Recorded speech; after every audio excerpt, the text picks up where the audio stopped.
Hey guys, this is Anthony Morganti from OnlinePhotographyTraining.com. Welcome to my free training on Alien Skin Exposure X4. Please remember to share this video, like this video, and subscribe to my YouTube channel.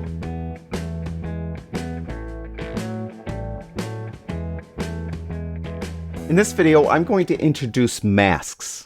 With a mask, you'll be able to apply an adjustment to a very specific part of your image and mask it away from everywhere else. Now, as you know, by default, if you do some adjustments on an image, it's going to affect every single pixel.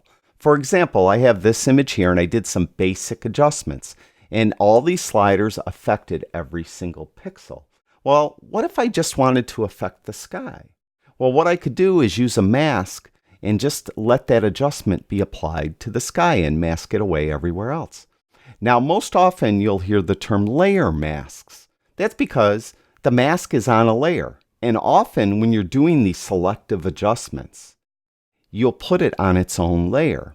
So if you go up to the top here where our layers palette is, you'll see we have the original layer, layer 1, and it has a mask on it. You can see that white rectangle is the mask. When it's white, that means it's not doing anything. The adjustments are affecting every single pixel. And to prove that, if I hover over the mask, in a second, the screen has this red overlay on it. And you'll see the red overlay is everywhere. So the adjustments are being applied everywhere. Now on this image, I want to just do an adjustment for the sky. I don't want it to affect the grass in the foreground. So what I'm going to do is I'm going to apply a new layer. And on the new layer, I'm just going to adjust the sky. So to do this, we're going to go up here to the top where it says Add Layer. And we're going to click Add Layer. And you can see it's called Layer 2. It's identical to Layer 1. If I hover over the mask, you'll see that in a second, the entire screen has that red overlay. So as it stands now, whatever adjustments I do will affect every single pixel. But that's okay. This is where we're going to start. Now I'm going to rename layer 2. I'm going to double click on it and just call it sky. This is my sky adjustment layer. Now what I'm going to do is very simple. I'm just going to apply a quick LUT to it to make this fast. So we're going to go to the LUT filter and we're going to click on this drop down, and I'm going to use one of my donationware LUTs, and there'll be a link in the description below this video to my marketplace. I have 3 different LUT packages. They all could be had for a small donation. So check those out. Now I'm going to go to, I called them Anthony's LUTs here. And the first LUT I want to apply, or the LUT I want to apply for the sky, is called Lemony Fresh. So I'm just going to go down to Lemony Fresh. Now if I hover over it, I like what it's doing with the sky, but I really don't care what it's doing to the grass in the foreground. But that's okay. We have that mask. We're going to mask it away in a second. So I'm going to apply it. I'm going to click on it. And you can see now it affected every single pixel. There's before and there's after. Now I want to mask it away from the grass. So what I'm going to do is click directly on the mask. And you see when I did that, the brush opens up. And what we want to do is make sure we're on eraser, because I'm going to erase the adjustment from where I don't want it. I'm going to make sure that the flow is at 100 because I want to erase it completely. I don't want to just lessen it. Then I'm going to get a rather large brush for this demonstration, just so I could go rather quickly. And to do that, you could use the bracket keys on your keyboard. If you have a center click wheel on your mouse, you could use that. Or in my case, I have the Apple Magic Mouse and I just drag my finger on it.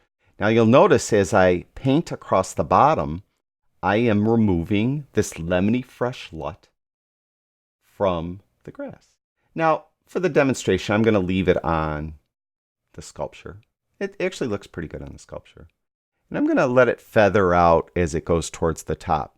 Now if you look at the mask itself now, you'll notice that there's this black line going across. The black area on the mask is where I just painted, and the black is blocking the adjustment from being applied. And if I hover over the mask, when that red overlay comes, you'll see the red overlay is not on the grass any longer. It's just on the sky and the sculpture and the ice. And that's fine. I like that. So there is now a before and after. And you can see it's not, this LUT, this lemony fresh LUT, is not affecting the grass, or at least most of the grass. And I have it on the edges here, but that's no big deal.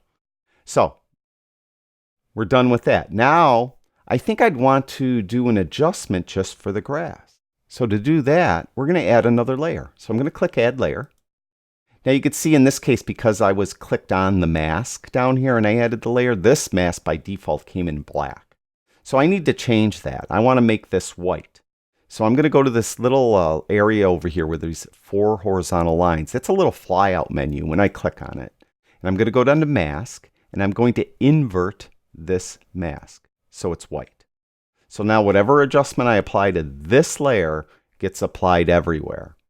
Now I'm going to rename this one. I'm going to not call it neutral. I am going to call this grass.